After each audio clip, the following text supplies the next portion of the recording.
Math बच्चे जैसे कि आपका चैप्टर नंबर 7 चल रहा है बेटा इंटीग्रल्स, जिसकी मैंने प्रीवियस वीडियो में आपको इंट्रोडक्शन करवा दी है और जो फॉर्मूले आपके यूज़ होंगे वो भी बता दिए हैं। देखो बेटा, अब हम इस टॉपिक के ऊपर आपके सम्स कवर करेंगे। इसके ऊपर आपका वीडियो लेक्चर फर्स्ट है।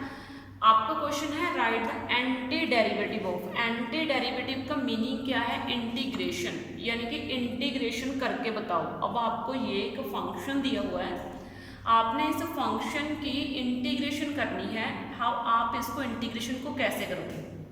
देखो, सबसे पहले आपने क्या करना है, इसको लिखने का तरीका देखो, इसको वे देखो इसका। इसमें क्या करना है, आपने ये सिंबल डालना है और ये सिंबल इतना बड़ा होना चाहिए कि आपका ये फंक्शन इस सिंबल के अंदर आ जाए, और बाहर आपने ब्रैकेट के बाद dx डालना है। यहाँ पे आपको दिया नहीं हुआ, लेकिन उसने बोला है कि एंटी डेरिवेटिव लो इस फंक्शन का x के विद रिस्पेक्ट टू लेना है, तो यहाँ पे मुझे dx डालना है। अगर मुझे यहाँ पे दिया होता किसी और फंक्शन के विद रिस्पेक्ट टू, मान लो मुझे y के विद रिस्पेक्ट टू दिया होता तो मैं यहाँ पे y डालती, लेकिन यहाँ पे मुझे x के विद रिस्पेक्ट टू दिया हुआ है तो मुझे x डालना है।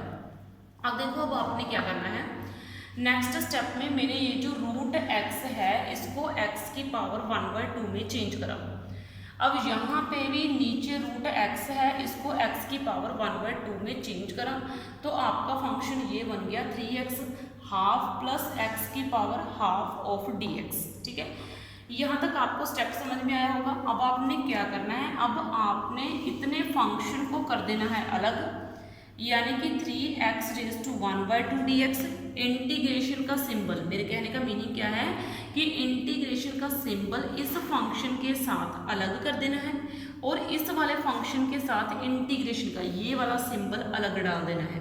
ठीक है, जितनी बार आप सिंबल रिपीट करोगे उतनी बार आपका dx भी रिपीट होगा। यानी कि सीधी सी बात ये है कि आपका एक फंक्शन दो फंक्शंस में क्या हो गया, ब्रेक हो गया।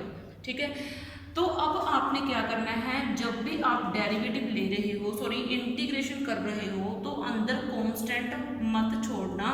अगर कांस्टेंट आ रहा है तो वो आपका इंटीग्रेशन से बाहर होना चाहिए। आप इस कांस्टेंट को इंटीग्रेशन से बाहर लिखोगे, तो मैंने इस कांस्टेंट को बाहर लिखा, तो अब दोबारा से इंटीग्रेशन का साइन, और जिसका आपने इंटीग्रेशन करनी है वही फंक्शन आपका अंदर रहना चाहिए।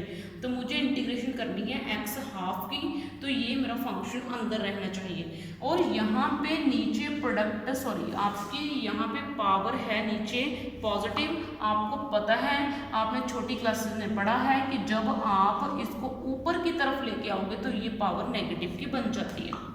अब मैंने आपको फॉर्मूला करवाया था प्रीवियस वीडियो में ये वाला कि अगर x की समथिंग पावर हो तो उसकी इंटीग्रेशन ली जाएगी x⁻n+1। ये जो पावर है इसमें 1 ऐड हो जाना है और नीचे भी यही सेम चीज़ उतरनी है n+1। अब मैंने क्या करा, मुझे ये दिया हुआ है 3x half dx plus x⁻1/2 dx, तो मैंने 1/2 में ऊपर ऐड करा 1 और नीचे ऐड करा 1, यहाँ पे भी ऐड करा 1 और नीचे भी ऐड करा 1। तो अब मैंने क्या करा, नेक्स्ट स्टेप में इसका ले लिया एलसीएम, यानी कि 1 + 2/2, और नीचे वाला के मैंने ले लिया बेटा एलसीएम 1 + 2/2। वैसे ही इसका बेटा एलसीएम, ये एलसीएम आप छोटी क्लासेस से करते आ रहे हो, ये कोई ज़्यादा बड़ा स्टेप नहीं है बेटे। तो यहाँ से मैंने एलसीएम लिया और चीज़ों को मॉडिफाई करा। ये देखो 1 + 2 के आपका बन जाना है 3/2 और ये आपका बन जाना है 3/2, और ये चीज़ बेटा आपकी बन जानी है 1/2 और यहाँ तक 1/2। यहाँ तक आपको समझ में आया होगा। अब देखो बेटा, नेक्स्ट स्टेप में क्या है, जब आपको पता है जब किसी फंक्शन के नीचे क्या पड़ी हो फ्रैक्शन, तो आप उसको मल्टीप्लाई में चेंज करने के लिए रिवर्स करके उसको ऊपर लेके आते हो। यानी कि 3/2 अगर नीचे है तो ऊपर वो क्या बनेगा, 2/3 बनेगा। x⁻³ प्लस 2, ये 1/2 इंटू x⁻⁻1/2x। अब यहाँ से 3 से 3 तो कैंसिल हो गया, यहाँ पे बचा के आपका 2 और ये पावर यहाँ से 2 और x⁻1/2। तो आपने इस तरीके से फंक्शन को सॉल्व करना है अच्छे से। इंटीग्रेशन का साइन कहीं पे भी ख़त्म नहीं करना। इंटीग्रेशन का साइन आपका तभी ख़त्म होगा जब आप उसके फाइनल इंटीग्रेशन कर रहे हो, उसके ऊपर फॉर्मूला लगा रहे हो। अब आपका सेकंड क्वेश्चन है, जैसे मुझे बोला गया है इंटीग्रेशन करो कोस इनवर्स एक्स की साइन एक्स dx के साथ, ये मुझे फंक्शन दिया गया है। अब आपने क्या करना है, मैंने आपको ये तो चीज़ डेरिवेटिव में भी समझाई थी कि एक इनवर्स फंक्शन को उस जैसा ट्रिग्नोमेट्रिक फंक्शन ही कट कर सकता है। तो मैंने क्या करा, मैंने इस साइन एक्स को डाल दिया कोस 90 डिग्री माइनस थीटा, क्योंकि कोस 90 डिग्री माइनस थीटा आपका होता है साइन थीटा के इक्वल। तो ये आपका बन गया कोस π/2 माइनस एक्स ऑफ dx। यहाँ से आपका अंदर और बाहर वाला फंक्शन हो गया सेम, तो कोस इनवर्स के साथ आपका कोस हो गया कट, और यहाँ से आपका बचा ये π/2 माइनस एक्स dx। और यहाँ से आप क्या कर सकते हो, π/2 और dx की इंटीग्रेशन अलग कर देनी है आपने, और माइनस एक्स के साथ dx डाल के इंटीग्रेशन अलग कर देनी है। अब आपको यहाँ पे एक रिजल्ट सीखने को मिलेगा। रिजल्ट क्या है, जब आप किसी कांस्टेंट फंक्शन का डेरिवेटिव लेते थे तो वो आता था 0, लेकिन जब आप किसी कांस्टेंट फंक्शन की इंटीग्रेशन लोगे, जैसे मान लो मेरे पास 1 पड़ा है और यहाँ पे कोई भी वेरिएबल नहीं है और मुझे बोला गया है कि इसकी इंटीग्रेशन x की विद रिस्पेक्ट टू करके बताओ, तो इसकी इंटीग्रेशन होगी x। ठीक है, ध्यान रखना है आपने, मैंने क्या बोला, जब अंदर कुछ ना हो लेकिन मुझे इंटीग्रेशन का साइन लगाकर यहाँ पे dx लिख के छोड़ दिया गया हो, तो उसकी इंटीग्रेशन होगी आपकी x।